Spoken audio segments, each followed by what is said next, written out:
Bienvenue à tous, mesdames, messieurs. Merci d'être des nôtres.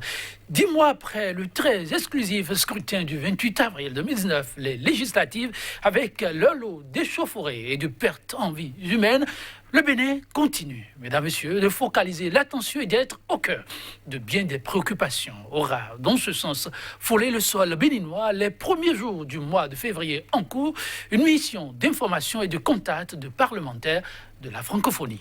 Composé de 13 membres avec, au devant, les têtes de pont du dit Parlement, Amadou Soumaoro, son président, et Jacques Cabral, le secrétaire général, la délégation en mission d'évaluation a pu rencontrer et écouter acteurs politiques de tous bords, société civile, diplomates et professionnels des médias, ainsi que le chef d'État béninois, Patrice Talon, en personne. Juillet prochain, au Maroc, les conclusions de l'évaluation seront rendues publiques.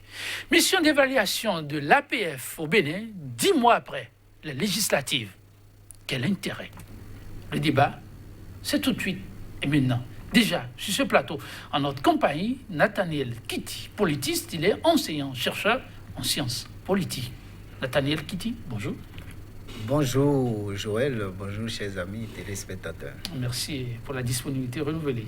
C'est moi de vous remercier. Pas évident, mais Ouais. franchement, on sait se payer en 4 pour la bonne cause. Ouais, Une fois encore, nos gratitudes. En face de lui, un homme qui n'est plus à présenter, un habitué de ce plateau, oui. Kabengoubi, c'est son nom. Journaliste et analyste. Les questions d'ordre politique et de société, c'est sa tasse de thé. Kabengoubi, bonjour. Bonjour Joël, bonjour au professeur Kitty et bonjour aux téléspectateurs qui nous suivent en ce moment. Vous répondez à leur façon. Merci aussi pour la disponibilité. Des inquiétudes, mesdames, messieurs, l'APF, en son temps, l'avait manifesté. L'Assemblée parlementaire de la francophonie, oui, elles en avaient souligné un certain nombre, exprimé donc au lendemain des législatives de 2019. Et, en son temps, toujours l'APF a mis le Parlement béninois sous alerte, ce qui demeure d'ailleurs. Mais 10 mois après, les membres du dit Parlement sont arrivés sur place pour faire, dit-on, l'état des lieux. Kabengoubi, la démarche en elle, quel est le regard de l'analyste? Le regard, c'est de saluer d'abord cette descente-là. Il faut saluer la descente parce que, vous savez, le Bénin est un pays qui a ratifié certains accords, qui ne vit pas en vase clos, qui fait partie de certaines institutions sous-régionales et continentales, pourquoi pas mondiales. Et donc, c'est normal que cette institution-là veuille prendre un peu l'État, parce que j'ai entendu parler de faire le constat de l'état de l'environnement politique au Bénin. Dans ce cadre-là, ils ont entrepris de rencontrer un certain nombre d'institutions, de personnes et d'acteurs de la vie socio-politique nationale. Et c'est une démarche que je salue parce que ça vient en plein processus électoral. Parce que vous n'êtes pas sans savoir que les élections communales sont pour bientôt. Le corps électoral a été déjà convoqué et l'institution en charge de l'organisation matérielle de cette élection-là a dévoilé son calendrier et sa feuille de route est en train de suivre son cours. Ils ont voulu, peut-être à l'entame de ce processus-là déjà, venir sur le terrain, constater comment cela se fait.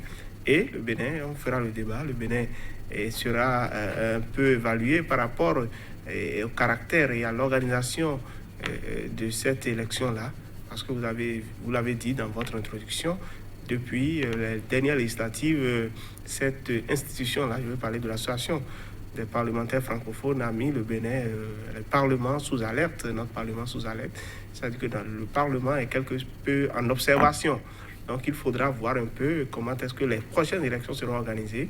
Un caractère, c'est pas inclusif, va déterminer un peu la levée de cette alerte-là en juillet prochain au Maroc. Mais déjà, je salue cette démarche et visiblement les conclusions, le communiqué final qui a sanctionné cette descente de l'APF au Bénin sont plus ou moins concluantes. Je pense que le Bénin peut désormais estimer que, bon, qu'on est appelé, nos gouvernants doivent savoir qu'ils sont appelés à soigner l'image du pays pour que la vitalité qui est reconnue au Bénin soit toujours de mise. Ah oui, la vitalité béninoise en termes de démocratie, bien, c'est de cela qu'il est question. Le pays reste toujours sous l'effet de la rampe Nathanaël Kitty. Vous avez suivi cette délégation. En tout cas, pour la descente, beaucoup ne l'espéraient pas au début. Ils étaient un certain nombre de Béninois à avoir appelé à cette mobilisation pour apprécier de visu ce que vivaient les Béninois et ce que certains dénonçaient. Sur la base des fiches, du travail a été fait. Mais au-delà des fiches, la délégation a décidé de venir toucher du doigt ce qu'est et ensuite écouter les acteurs. Vous avez suivi toutes ces démarches-là? Non, moi je pense que si la francophonie devait rester cohérente avec la déclaration de Bamako de novembre 2020, le Parlement... de novembre 2000 plutôt, 2000 plutôt, ce Parlement devrait être suspendu de cette association-là. Parce que ce qui s'est passé en 2019... Pour nos téléspectateurs, oui, la déclaration elle est historique, la déclaration de Bamako. La déclaration de Bamako sur la démocratie interdit la confiscation du pouvoir politique, interdit la modification de la loi électorale pour empêcher un parti de participer aux élections. Et c'est ce qui s'est passé en 2019 au Bénin. Donc, le Parlement que nous avons, qui a été installé depuis mai 2019, n'est pas représentatif de l'opinion politique béninoise, étant donné que à plus de 73%, les Béninois l'ont rejeté, encore que le taux de participation de 27% a été gonflé par la Cour constitutionnelle. Dans la réalité, selon le travail que nous avions fait, c'est entre 10 et 11% le vrai taux de participation pour les 10 élections. Ce chiffre, vous détenez ça d'où? Nous étions sur le terrain, le mouvement béninois pour la défense des droits humains était sur le terrain. Oui, je vois. Donc, je pense que cette mission d'évaluation doit aller au-delà de la lettre et suspendre purement le Parlement béninois. Ça, c'est votre souhait? C'est mon souhait et je pense que ça doit être souhait de tous les députés membres de cette association qui sont épris du respect des valeurs de la démocratie, des principes de la démocratie. Il n'y a pas de démocratie lorsque l'opposition est empêchée de participer aux élections. Il n'y a pas de démocratie lorsque vous avez un Parlement dans lequel seulement il y a les deux partis du chef de l'État. Le Bénin est le seul pays au monde où vous avez un chef de l'État qui est membre des deux partis. C'est le seul pays au monde. Cette image... Donc, il n'y a pas de démocratie dans ce cas-là. Le Parlement béninois n'est pas différent du Parlement chinois aujourd'hui. Encore qu'en Chine, tout le monde sait que c'est le parti unique. Et à ce sujet, il n'y a pas de problème. Alors que quand vous prenez la constitution du Bénin, même celle modifiée le 1er novembre, vous avez le système partisan qui est le multipartisme intégral. Oui, dans ce cas-là, avec ce que nous avons au Parlement aujourd'hui, c'est une violation flagrante de la Constitution. On peut le dire. Et lorsque l'on a soumis et adopté en plus cette posture aux premières heures de ces élections, et que par la suite, il y a eu un certain nombre de dates qui ont été posées, le Bénin en est aujourd'hui à organiser un autre scrutin. Est-ce qu'il ne faut pas couper la poire en deux? Non, rappelez-vous qu'une délégation de la francophonie était au Bénin avant l'organisation des élections d'avril 2019. Si. Et puis, dans ces observations, cette mission demandait le dialogue pour que les élections soient libres et transparentes. Mais ce qui n'a pas été fait. Ce qui n'a pas du tout été fait. Et il faut faire une distinction entre les élections municipales et communales et les élections législatives. Donc les élections municipales et communales sont prévues pour le 17 mai 2020. Oui.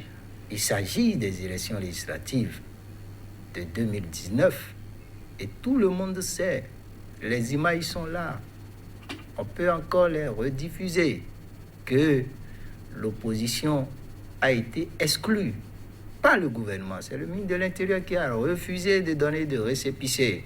Aujourd'hui, l'État au Bénin, c'est le président Patrice Talon. L'État, c'est moi, disait Louis XIV, le roi Soleil. C'est ça au Bénin aujourd'hui. Donc, lorsque vous avez un parlement comme ça, dans un pays qui se veut démocratique, vous ne pouvez pas l'accepter. Nathalie Kiti, Ah oui.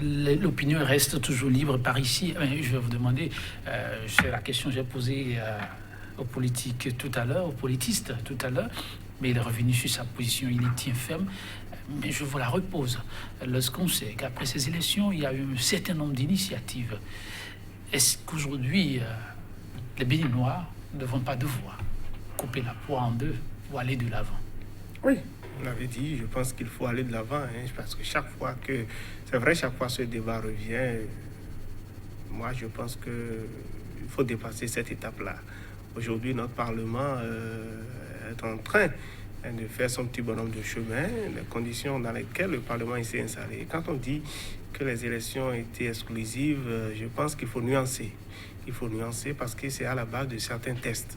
C'est vrai que la réforme du système partisan, parce que c'est la principale réforme incriminée, la réforme du système partisan a généré un certain nombre de conditions désormais pour les anciennes formations politiques de pouvoir s'aligner, de pouvoir se conformer. C'était vraiment les tests. À la nouvelle charte des partis politiques.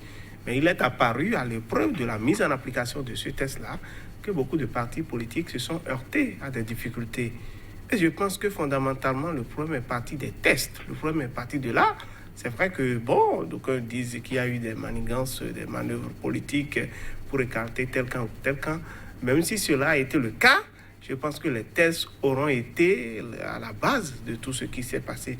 Parce que rien n'a été fait, selon moi, en violation des tests. Donc, par conséquent, les actes qui ont été posés de façon subséquente, je dirais ce qui a été fait consécutivement à la suite de ces élections-là, à savoir le dialogue politique, où l'ensemble des partis politiques régulièrement constitués ont été appelés à une même table avec le parti de l'opposition qui, entre-temps, a obtenu son récépissé. Et d'autres formations politiques également. Ils ont convenu de lever certains goulots d'étranglement qui étaient contenus dans ces tests-là. Donc je pense qu'il faut constater ces genres d'évolution-là et voir aujourd'hui que la situation est en train d'évoluer. La preuve, l'une des formations politiques qui avait des conditions vraiment... qui conditionnaient désormais sa participation à toute élection à l'annulation des récentes élections législatives, s'est ravisé. Je vais parler du parti Restaurer l'Espoir aujourd'hui, qui ne tient pas forcément rigueur à cette posture-là. Il y a les FCB aussi qui ont dû comprendre que ce combat cette résistance qui était en train d'être menée là, il faut la dépasser parce que le Parlement est en train d'acquérir une certaine légitimité au plan international devant certaines institutions. C'est vrai, aujourd'hui, la classe politique a certes des récriminations, des plaintes, des griefs contre la façon dont la politique est menée aujourd'hui par le régime en place.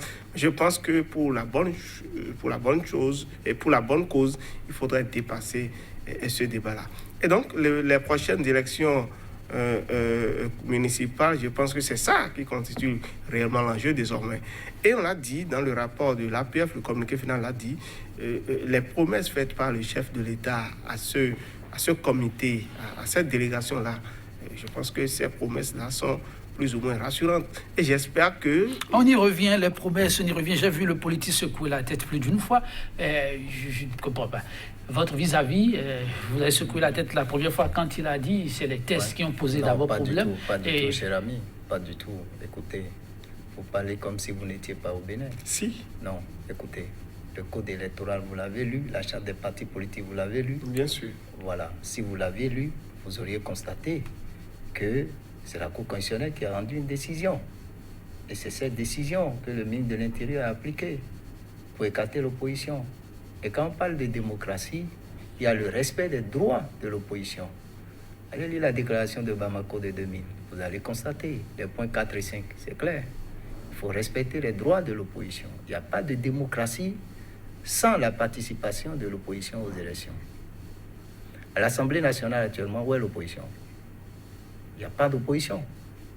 Vous avez 2 partis de la mouvance qui sont à l'Assemblée nationale. C'est votre avis. Non, hein? ce n'est pas ça, cher ami. Tout le monde sait au Bénin, hein. Même si vous sortez d'ici, vous rencontrez un quidam dans la rue, vous dites Union progressive, bloc républicain, est-ce de l'opposition de la mouvance? Il vous dira c'est la mouvance. Tout le monde sait. Tous les Béninois savent que ces 2 partis relèvent de la mouvance. À moins de nous montrer une déclaration nouvelle dans laquelle... On va avec vous. Attendez, monsieur le journaliste. Oui. Donc, il faut mettre l'accent sur les valeurs, les principes de la démocratie pour que les gens comprennent que ce qui se joue au Bénin avec le Parlement, ce n'est pas la démocratie. Or, au niveau de la francophonie, il y a une déclaration, la déclaration de Bamako. On ne peut pas avoir un pays où chaque individu doit avoir son point de vue en ce qui concerne les principes et les valeurs de la démocratie qu'il faut respecter. Non, pas du tout. À la conférence nationale, il y a eu un consensus. Il y a eu une constitution qui a été adoptée et c'est le moment de rendre hommage à nos aînés, les professeurs Théodore Olo, Dossou, Tewegre, le Baobab Anzo Glele, des gens éclairés qui ont rédigé cette constitution qui a permis de pacifier la vie politique pendant près de 30 ans. Vous pensez que cette constitution n'a pas de valeur, n'a pas de principe. Et aujourd'hui, ces principes et ces valeurs sont purement remis en cause par le président de la République. On reviendra sur ces aspects qui sont importants. C'est inacceptable. Et un plateau, il sera consacré. Mais vous permettrez, autour de ce déplacement, on va vraiment y mettre de l'accent. Parce que, comme vous l'avez dit, c'est vrai, les tests sont là et têtus. Ce sont des faits qui s'imposeront toujours à nous. La francophonie et des tests qui régissent les principes fondateurs même de cette association. Et ce que vous dites est quelque part vrai. Il y a des principes qui ont été clairement tracés. C'est pas quelque part, c'est vrai. Ok, c'est vrai. Elle est là, ça, il faut le reconnaître, il faut la respecter. Alors, la francophonie a, en son temps aussi, il faut le souligner à César, ce qui est à César, martelé que ce qui s'est joué au Bénin, vraiment n'honore personne. Beaucoup s'attendaient à voir cette délégation un peu plus tôt. Ça n'a pas été le cas. La délégation s'est présentée maintenant. Et c'est là la grosse interrogation. On se dit, mais si cette délégation a décidé maintenant de venir, alors qu'on a constaté qu'il y a des pions qui ont commencé quand même par être bougés, Nathaniel Kiti, est-ce que ce n'est pas raison? Quel genre de pions? Est-ce que ce n'est pas raison? Quel genre de pions? Oui. Mais écoutez, pour les partis politiques, vous avez vu le ministre de l'Intérieur qui a demandé aux membres des partis politiques de faire sortir de la composition de leur bureau des Béninois qui sont poursuivis devant la justice. Oui. Être poursuivi est différent d'être condamné. Le ministre de la Justice, le ministre de l'Intérieur, joue-t-il le rôle de juge devant les tribunaux? C'est ce qui se passe au Bénin aujourd'hui, c'est la réalité. Est-ce que c'est faux? C'est la réalité. Il faut rester légaliste. Mais il doit, si nous sommes dans un pays, un état de droit, il doit se soumettre à la loi. Mais c'est lui qui décide à la place de la loi aujourd'hui dans notre pays. Et c'est dans ces conditions que les élections communales seront organisées. Aujourd'hui, l'USN n'a pas le récépissé. Un groupe a dû organiser un congrès au niveau de FCBE pour extraire ceux qui sont poursuivis devant la justice avant d'obtenir le récépissé. S'il faut continuer pas parler de groupe, quand on sait que le président donne... Mais c'est après que ils ont été réconciliés. Oui. Et là, c'est pas prendre en compte. Non, même si c'est pris en compte, ça ne devrait pas se passer comme ça. La manière dont cela devrait se passer, c'est que les partis politiques devraient normalement obtenir leur récépissé. Tout en étant d'accord avec vous. C'est là, je dis, est-ce que les pions ne bougent pas? La liberté d'opinion, la liberté d'expression au niveau des partis politiques, c'est diffusé partout. Hein. Ils étaient à Kadiaoum, les portes étaient closes. Ils étaient à Parakou, les portes étaient closes.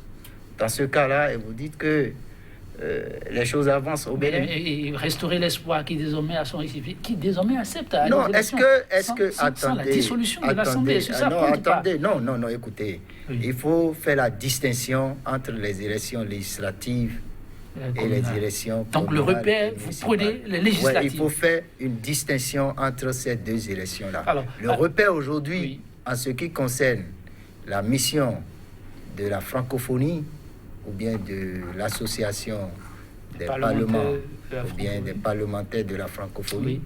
C'est par rapport aux élections législatives que le Bénin est mis sous alerte, c'est ça. Tout à fait.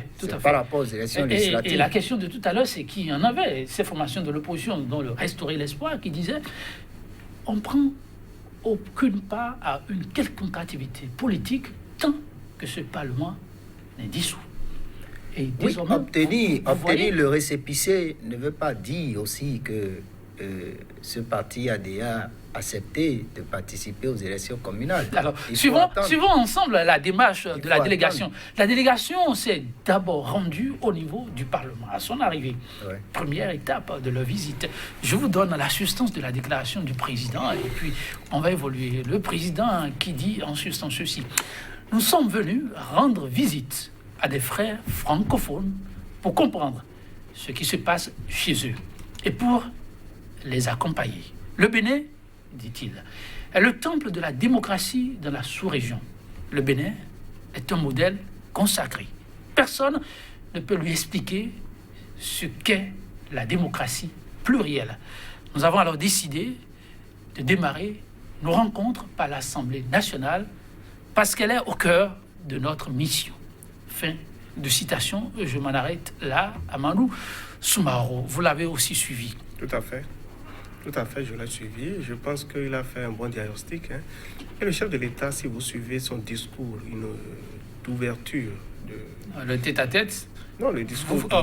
Okay. Le discours d'ouverture du dialogue politique, oui, okay. Le 10 octobre 2019, si j'ai bonne mémoire, il a dit, la démocratie béninoise, c'est vrai qu'on le dit souvent, le Bénin, berceau de la démocratie en Afrique, quartier latin, ainsi de suite. Mais il est apparu à plusieurs moments, à plusieurs occasions, que cette démocratie-là a été éprouvée. Et donc là, je pose un peu le diagnostic du professeur Kiti, mais je me dis, il ne faut pas exagérer la situation, il ne faut pas dire aujourd'hui que, bon, on reste figé sur les législatives, puis... ce débat-là, je pense qu'on l'a déjà suffisamment fait.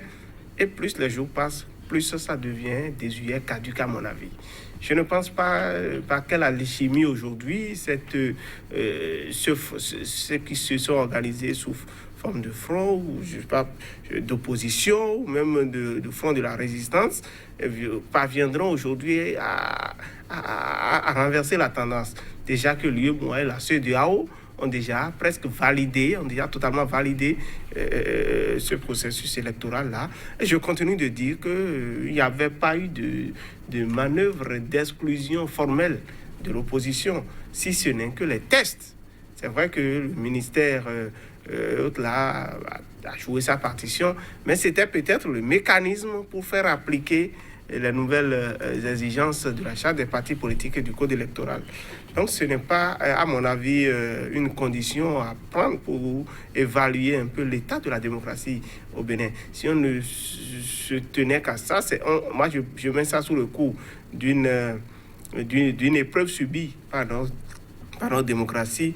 Et je pense qu'avec les événements qui ont suivi, les évolutions qu'on a obtenues, je pense qu'aujourd'hui, chacun des acteurs qui étaient des protagonistes sont arrivés, n'est-ce pas, à dépasser, à faire des concessions et pour faire évoluer la situation. Vous l'avez dit au sein des FCBE aujourd'hui. L'FCBE, contrairement à l'analyse qu'a fait tout à l'heure le professeur, je pense que les FCBE ont plutôt vu juste. Tout comme Restaurer l'espoir qui est venu en de meilleurs sentiments.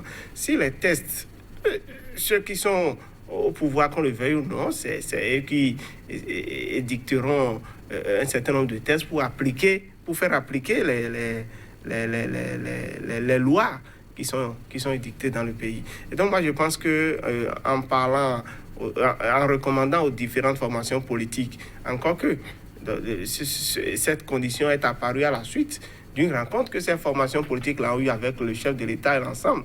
Et il a été proposé et qu'on sorte de leur structure, de leur bureau exécutif, tout ça, des personnalités qui étaient en quelque sorte poursuivies pour les établir. Les FCB ont réussi à le faire. Aujourd'hui, Restaurer l'Espoir a pu s'aligner derrière les conditions qui sont édictées là.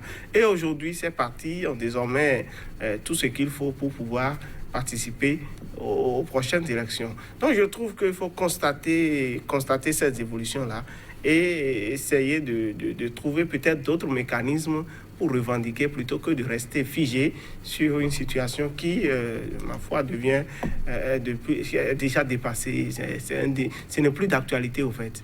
Oui, c'est parole du journaliste analyste. On va évoluer. Il y a des séquences que je vais vous jouer. Par rapport à la déclaration du président, oui. Je pense que le Bénin était, il devrait dire le Bénin était le temple de la démocratie. Sous le président Patrice Talon, le Bénin a connu un déclin.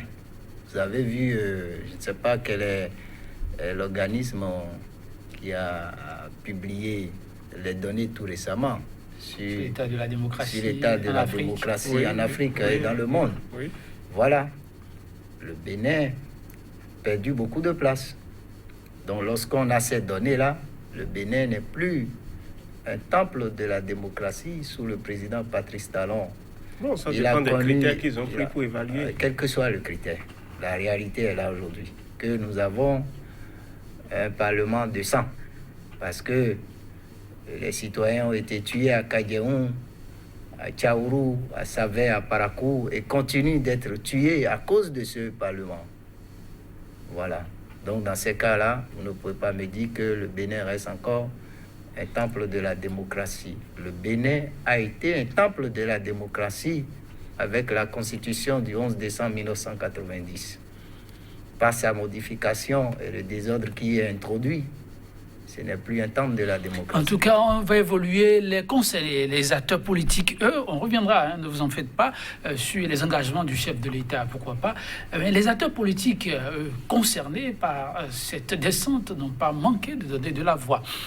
Dans le lot, ceux qui accompagnent le chef de l'État, quand on peut s'y attendre, ont salué l'initiative et ont pris l'engagement de jouer aussi leur partition afin que la quiétude, le vivre ensemble, eux au-delà, l'image honorable du Bénin, comme pays phare en termes de démocratie, puisse être restauré. Alors, le parti FCBE, par la voix de son secrétaire national exécutif, Paul Rompert, s'est félicité aussi de la démarche.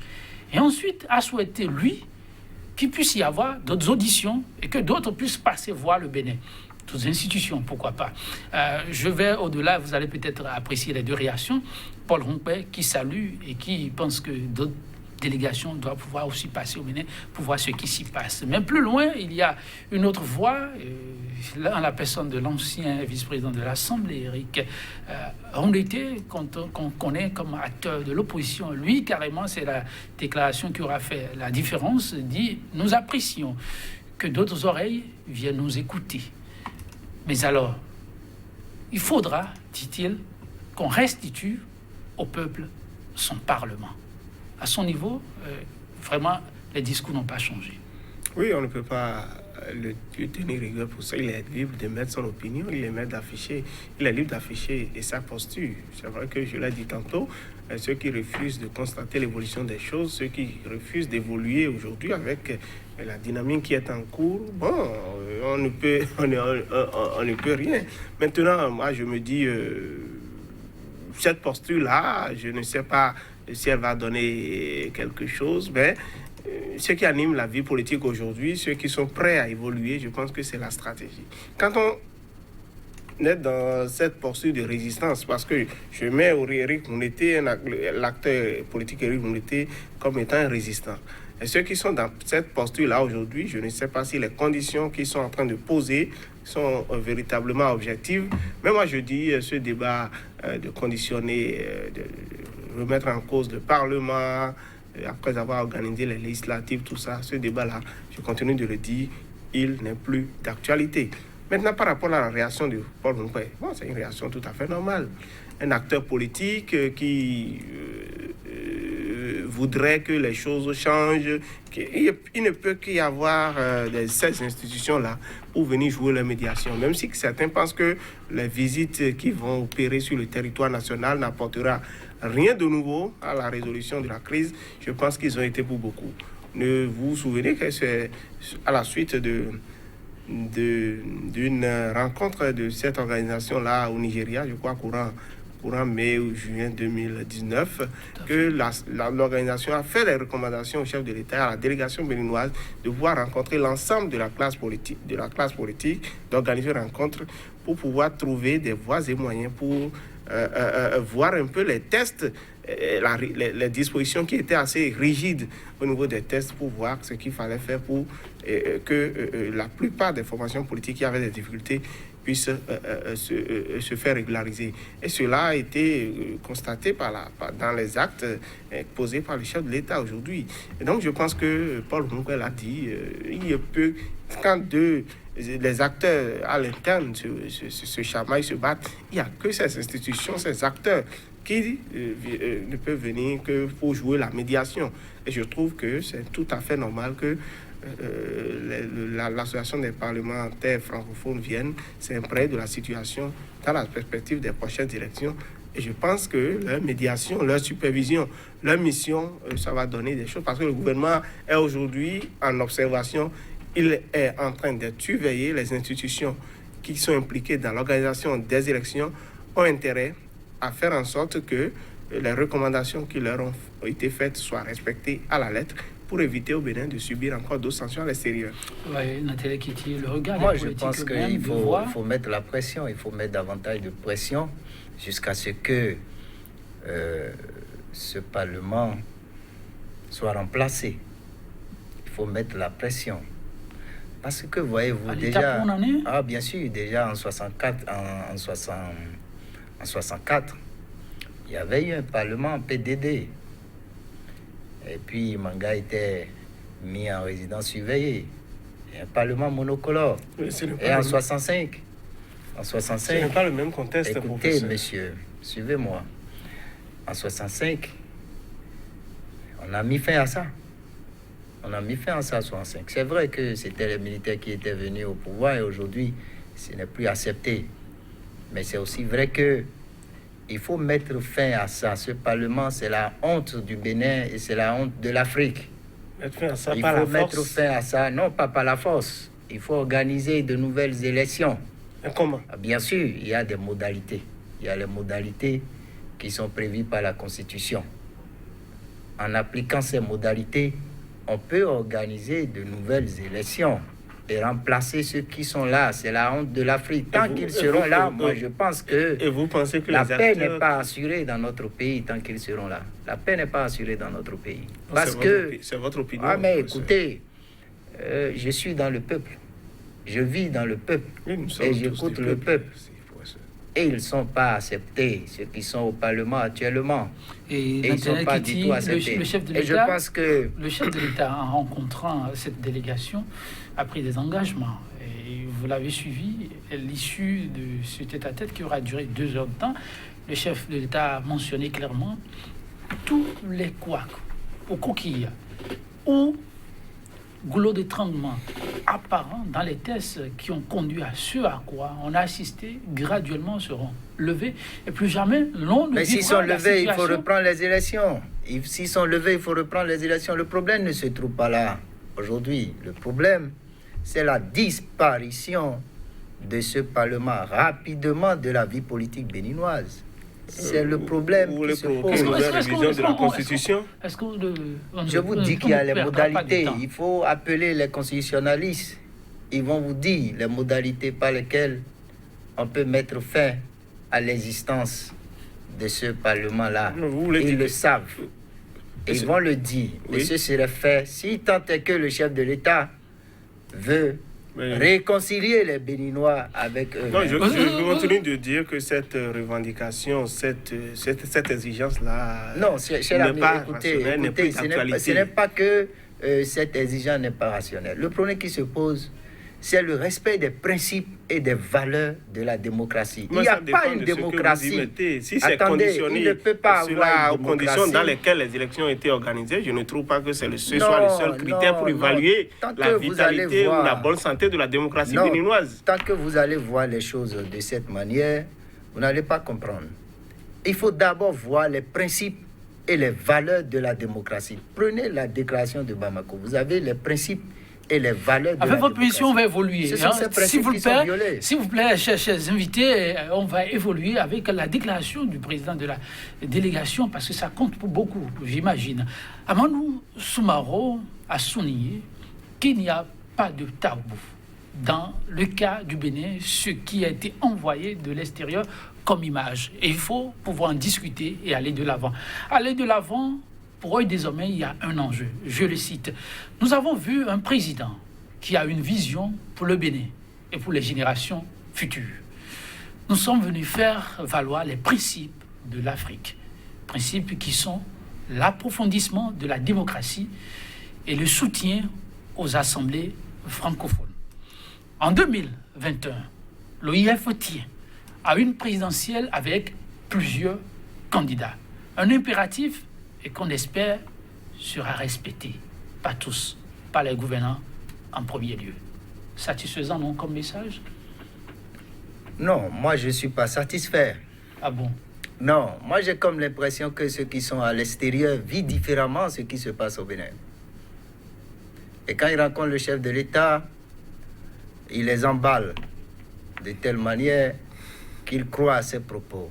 Alors que dans la réalité, c'est une vision autoritariste du développement, la vision du président Patrice Talon.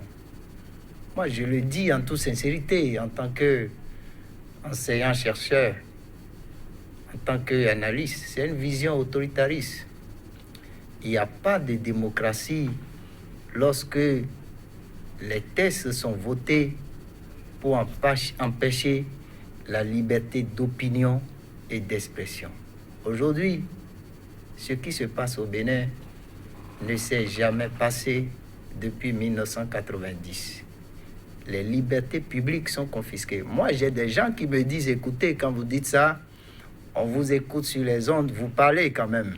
Je dis non, ce qu'il faut comprendre, c'est que les régimes autoritaires n'empêchent pas la liberté d'opinion et d'expression.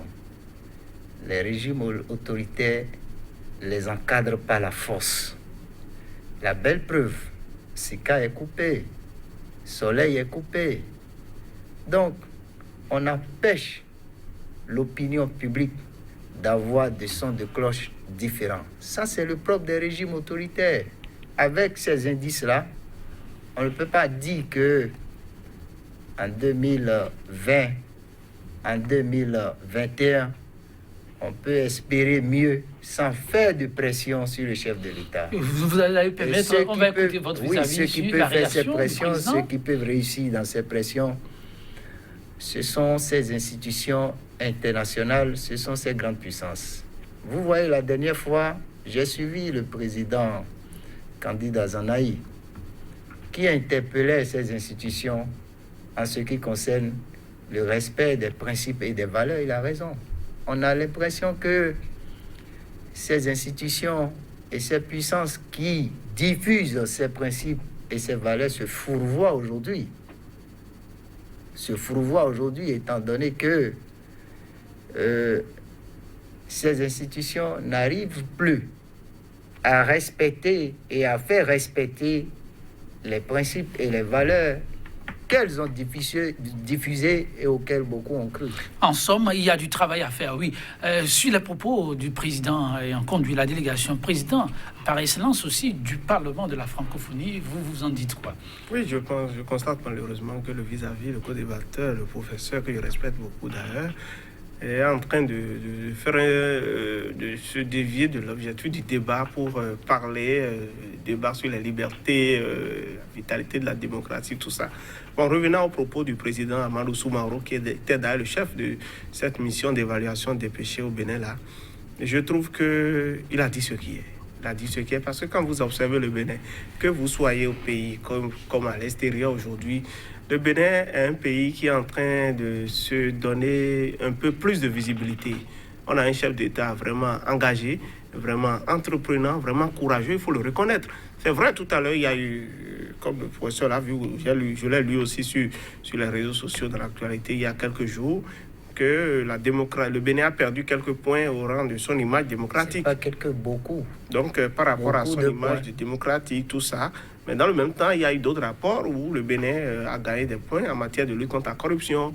Il y a eu un autre du FMI où le Bénin est sorti des 25 pays les plus pauvres de la planète. Donc je pense que c'est des actions à encourager et c'est des choses qui quand même, en dépit du tableau que le professeur décrit, il ne faut pas seulement vendre ça. C'est vrai qu'il n'y a pas ce pays-là où le modèle est tout à fait parfait, il faut vendre à l'extérieur, il faut aussi pointer du doigt ce qui ne va pas. Et je pense que cela doit être également le rôle de ceux qui proposent aujourd'hui une autre alternative, en tout cas encore qu'on les a vus aux affaires pendant des années. Je pense qu'il faut encourager ce qui est. Aujourd'hui, il y a des résultats.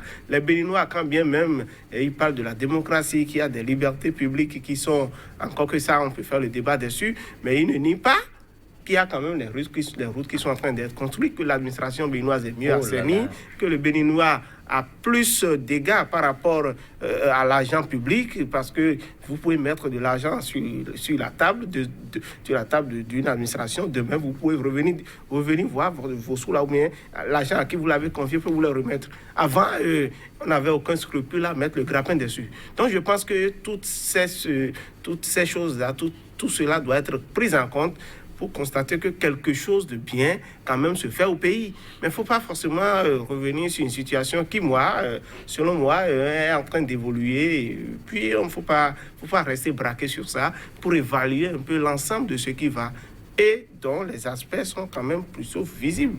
Aujourd'hui, le Bénin est un pays démocratique. Vous allez n'importe où, que ce soit dans n'importe quel pays, les gens suivent l'actualité au pays. C'est vrai qu'il y a eu des situations, il peut y avoir des situations, ce qui est tout à fait normal, qui constituent presque des épreuves pour évaluer un peu l'état de cette démocratie-là. Mais toujours est-il qu'on trouve toujours les moyens pour sortir de l'auberge. Et ce qui est avant du Bénin, c'est ce qui est à retenir, fondamentalement. Oui, ce que veut dire. Oui, allez-y rapidement. Ça va être en même temps pour conclure, parce qu'on m'explique de l'autre côté que le temps est complètement parti. Oui. Que vous avancez, c'est ce qu'on appelle la croissance sans développement. Vos statistiques là. Ah bon? C'est la croissance sans développement. Ce n'est pas moi qui les ai établies. Non, c'est des théories. C'est des théories qui sont développées et qui tiennent compte de la réalité. Le temps est complètement parti. Moi, je pense. Fin juillet, vous allez en même temps clôturer. La délégation devra rendre un peu la fiche de son évaluation, les conclusions. Au-delà de la lettre, oui, il faut suspendre le Parlement béninois de cette association. Merci, on vous aura compris. Oui, vous, pour conclure? Je pense qu'il faut évoluer. La classe politique doit évoluer, espérer que les élections municipales qui sont projetées se déroulent sans heurts. Merci à vous, Nathalie Kiti, pour vos contributions à ce débat. Merci également à vous, Gabin Goubi, chers téléspectateurs. Merci pour la complicité. Un grand merci à notre réalisateur du jour. Le temps est complètement parti. Vous auriez voulu qu'on leur laisse plus de temps.